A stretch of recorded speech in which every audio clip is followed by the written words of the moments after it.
তাহলে দেবাংশু, তুমি কিন্তু দেরি করো না। কাল সকালের বাস ধরেই জলঙ্গি চলে যাও। জলঙ্গির কাজটা অনেক দিন ধরে আটকা পড়ে আছে। চৌধুরী সাহেব এমনিতেই অনেক ক্ষুব্ধ, আর দেরি করলে পারে কাজটা হাতছাড়া হয়ে যেতে পারে। হ্যাঁ হ্যাঁ স্যার, ও নিয়ে আপনি কোনো চিন্তা করবেন না। আমি কাল সকালের বাসেই জলঙ্গির উদ্দেশ্যে রওনা দেব। তবে স্যার, চৌধুরী সাহেব ওনার পিতৃ জমিটা এত কম দামে বেচতে চাইছে কেন?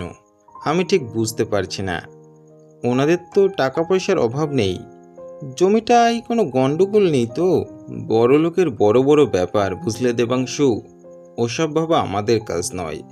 তুমি যাও, এখন গিয়ে বিশ্রাম নাও। কালকে আবার অনেকটা পথ জার্নি করতে হবে। আর হ্যাঁ, চৌধুরী সাহেবের ভিলাতেই তোমার থাকার বন্দোবস্ত করা হয়েছে।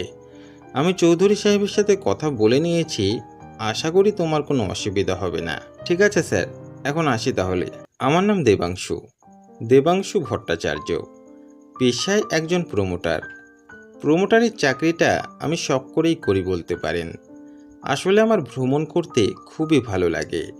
প্রমোটারের কাজের মাধ্যমে দেশের বিভিন্ন জায়গায় ঘোরা হয়।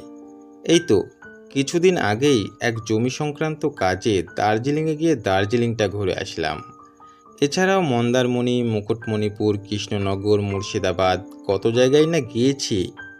তবে আমার বাবা এই কাজটিকে একদমই পছন্দ করেন না। তিনি চান আমি তার ব্যবসা সামলাই। তাই ভাবছি জলঙ্গি থেকে ফিরে আমি এই প্রমোটারের চাকরিটা ছেড়ে দেব।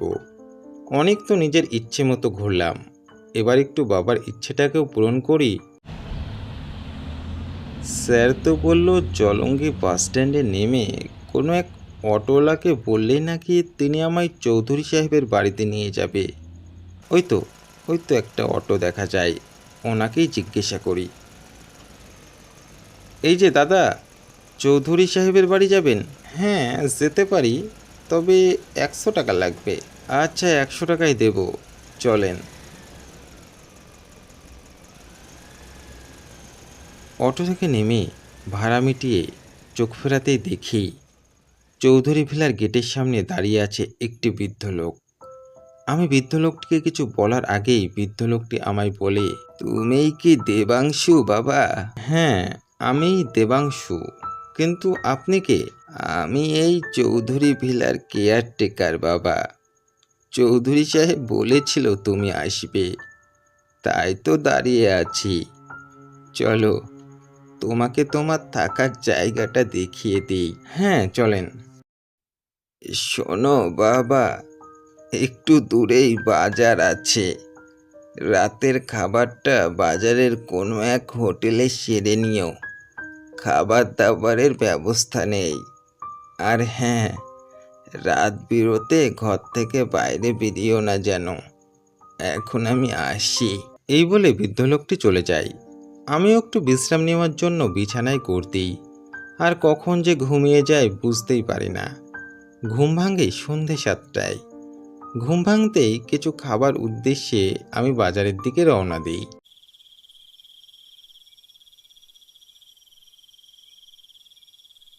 এই যে দাদা, কিছু খাবার মতো পাওয়া যাবে? হ্যাঁ দাদা, এক্ষুনি দিচ্ছি। বাজার থেকে খেয়ে এসে আমি শুয়ে পড়ি। কিছুক্ষণের মধ্যে ঘুমটাও চলে আসে। তবে হঠাৎই এক গন্ডগোলের আওয়াজে আমার ঘুম ভেঙে যায়। আমি চোখ মেলে দেখি আমার সামনে দাঁড়িয়ে আছে একটি বৃদ্ধ লোক, চৌধুরী সাহেব, যৌবনকালের চৌধুরী সাহেব, আর কনের সাজে সাজানো একটি মেয়ে। আমার ভাবতেও লজ্জা করছে, তুই আমার ছেলে, শেষ পর্যন্ত একটা চাকরের মেয়েকে তুলে নিয়ে এসেছিস। চাকরের মেয়েকে আমি সমাজে মুখ দেখাবো কি করে?